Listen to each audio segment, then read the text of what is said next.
Hello dears, uh, let we start our lecture number 4.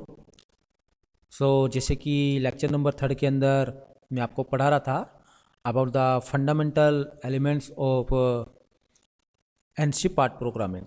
Means NC part programme बनाने से पहले कुछ fundamental elements हैं जिनको कि हमारे पास नॉलेज होनी बहुत ज़रूरी है। कुछ फंडामेंटल एलिमेंट्स के बारे में हम डिस्कस कर चुके थे। अब कुछ और फंडामेंटल एलिमेंट्स हैं जैसे टेप प्रोग्रामिंग फॉर्मेट। मीन्स जो आप टेप प्रोग्राम यूज़ कर रहे हो वो किस फॉर्मेट का आप यूज़ कर रहे हो, मीन्स EIA स्टैंडर्ड या ISO standard. Okay, now the next is tape sequential format. Means आपका जो टेप्स है क्या फॉर्मेट होना चाहिए या फिक्स ब्लॉक फॉर्मेट आप यूज़ कर रहे हैं, like that. Our next element is machine tool 0 point setting. Means जो आप मशीन्स को सेट करोगे बिफोर द वर्किंग, तो इसको आप डायरेक्ट कमांड के थ्रू भी कर सकते हो या फिर इसको आप मैनुअली भी मीन्स सेट कर सकते हो। Our next point is coordinate word. Means जो आपके कोऑर्डिनेट हैं, मीन्स जैसे कि आप पॉइंट टू पॉइंट, एक पॉइंट से दूसरे पॉइंट पर जब भी मूव करना चाहेंगे तो एक पॉइंट से दूसरे पॉइंट पर मूव करने के लिए आपको वहाँ पर कुछ कोऑर्डिनेट्स देने होंगे, अलोंग एक्स एक्सिस या अलोंग वाई एक्सिस या अलोंग जेड एक्सिस। जैसे कि सपोज कीजिए कि हमारे पास कोई भी एक कोऑर्डिनेट है, means 150, 250। It means the first digit shows the values along the x axis. Suppose in this example 150 is the x axis coordinates and 250 is the y axis coordinate.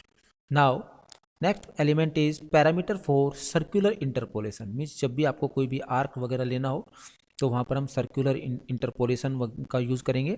तो यहाँ पर कुछ नंबर्स का हम यूज़ करेंगे जैसे कि IJK along X Y and Z axis. Now the spindle function, जैसे कि पार्ट प्रोग्राम में हम स्पिंडल की स्पीड के लिए सिंबल यूज़ करेंगे, मीन्स S ऑन द। ये S अगर प्रोग्राम में आ रहा है इट मीन्स ये हमको बता रहा है स्पिंडल स्पीड। तो मीन्स जो स्पिंडल स्पीड है it can be calculated by the following formula. Means surface cutting speed in metre per minute into 1000 upon pi into cutter diameter in mm। अब जैसे किसी प्रोग्राम में सपोज हमें spindle की जो स्पीड है वो 1000 रखना है, तो मीन्स हमारा जो ब्लॉक होगा हम वहाँ पर पुट करेंगे S1000। Next one is the feed function. Means during जो मशीन होगी या मूवमेंट ऑफ द टूल होगा वो किस स्पीड से होगा, that is called the feed. तो इसके लिए हम जो एक एड्रेस या एक वर्ड यूज करेंगे F। ओके, तो feed rate define as chip load upon tooth into number of tooth into spindle speed. जैसे सपोज किसी भी प्रोग्राम में लिखा हुआ है F100, इसका मतलब है कि जो टूल का जो मूवमेंट है, जो फीड है, दैट इज 100 mm पर minute. Okay, next element is tool function. जैसे कि टूल को चेंज करना, हमें टूल नंबर 1 का यूज़ करना है, टूल नंबर 2 का यूज़ करना है, तो हम एक वर्ड लिखते हैं T04 या T03 या T02 या T01 लाइक दैट। तो यहाँ पर T जो वर्ड है that represent the function of the tool, means selection of the tool. T04 इसका मतलब है कि हम टूल नंबर 4 का यूज कर रहे हैं। आफ्टर दैट रैपिड पोजिशनिंग, जैसे कि मैंने आपको बताया था, for the rapid positioning we use a preparatory function means G code, that is G00। It means rapid positioning का मतलब है कि जो टूल आपका होम पोजिशन है और वो रेफरेंस पॉइंट पर रैपिडली मूव करेगा in a minimum time, like that. In this figure you can see कि ये आपका टूल का पोजीशन है और आपका वर्कपीस जो रेफरेंस पॉइंट है वो आपने यहाँ पर डिजाइन किया हुआ है, means at the origin where coordinates are 0 0 0, means along X axis 0, along Y 0 and along Z 0। तो जो टूल आपका होम पोजीशन है वो रैपिडली इस पॉइंट पर मूव कर जाएगा, that is called the rapid positioning. और इसे हम एक कोड के थ्रू कमांड करते हैं, दैट इज G00। अब हम एक प्रोग्राम के बारे में डिस्कस कर लेते हैं। मीन्स हमें एक पार्ट प्रोग्राम बनाना है फॉर द ड्रिलिंग ऑपरेशन। तो जो हमारा क्वेश्चन है that is let a aluminium sheet which dimensions are 30 into 20 into 10 mm। एक हमारे पास सीट है जिसकी लेंथ है 30 mm, विड्थ है 20 mm और जो थिकनेस है that is 10 mm। Drill 2 holes of diameter 10 mm। Means आपको उस सीट पर 2 होल्स करने हैं और उन होल्स का जो डायमीटर है वो आपको 10 mm रखना है। The coordinates of the 2 points are, ये जो पहला पॉइंट है उसके कोऑर्डिनेट्स है 10,5 और दूसरे पॉइंट के कोऑर्डिनेट्स है 20,8। तो बिफोर स्टार्टिंग द प्रोग्राम सबसे पहले हमें क्वेश्चन को समझना है कि जो डायमेंशनिंग सिस्टम, जो डायमेंशंस आपको यूज़ करना है वो mm में यूज़ करना है या फिर इंचेज में यूज़ करना है। तो क्वेश्चन में क्लियरली गिवन है कि the dimensions are in mm। Next आपको जो होल करना है वो 10 mm डायमीटर का करना है। सो आपको जो ड्रिल बिट जो सेलेक्ट करना होगा वो 10 mm डायमीटर का करना है। तो सबसे पहले हम अपना एक रेफरेंस पॉइंट यूज करेंगे, miss positioning of the tool near the work piece. तो हमारा जो पहला स्टेटमेंट है, ब्लॉक है that is N01, G00, G21, G90, X1, Y-1, Z1। तो N01 तो हमें बता रहा है कि सीक्वेंस नंबर 1 है हमारा, and the G code G00 इसका मतलब है टूल आपका होम पोजीशन से इस पॉइंट पर रैपिडली मूव कर रहा है। G21 कोड हमें बता रहा है कि जो हम डायमेंशंस ले रहे हैं वो सारी की सारी डायमेंशंस किस में है, mm के अंदर है। एंड नेक्स्ट G90 ये कोड हमें बता रहा है कि we are using the absolute dimensioning system.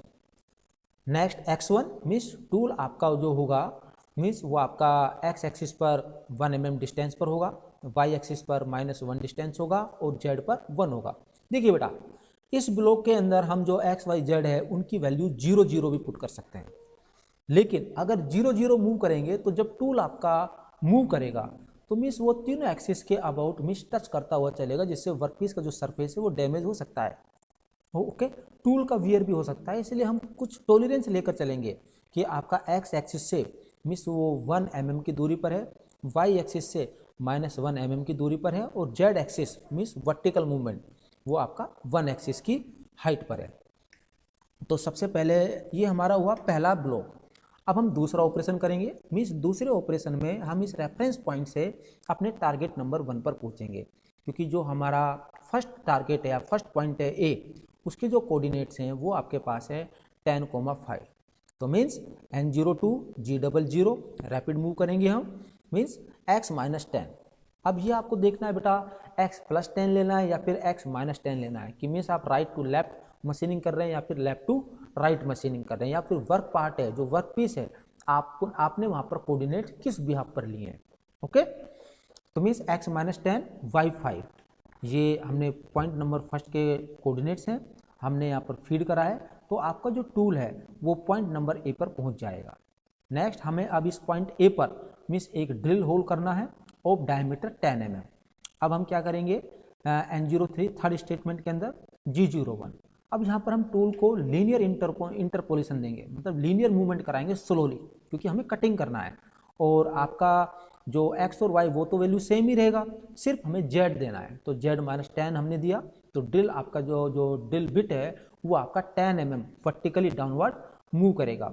F0.4 ये बता रहा है कि फीड रेट जो टूल का मूवमेंट होगा मीन्स 0.4 mm पर मिनट, और हमारा पॉइंट नंबर ए पर ड्रिल हो जाएगा। अब हम इस जो टूल है इसको इस होल से बाहर निकालेंगे, तो means N04 G01 Z1 tool आपका अगेन पॉइंट नंबर 1 पर Z1 mm की हाइट पर पहुंच जाएगा, मीन्स रिट्रैक्ट हो जाएगा from the hole A. Now अब हम सेकंड नंबर पॉइंट मतलब बी पॉइंट पर पहुंचना चाहेंगे, तो हम यहाँ पर क्या करेंगे, पॉइंट नंबर बी के कोऑर्डिनेट डाल देते हैं N05 G00 x-20 y8, हम पॉइंट नंबर बी पर पहुंच जाएंगे। और सिमिलरली हम क्या करेंगे, नेक्स्ट स्टेप के अंदर Z-10 मीन्स जो टूल है जो आपका ड्रिल बिट है उसको वर्टिकली 10 mm डाउनवर्ड मूव करा देंगे और होल हो जाएगा।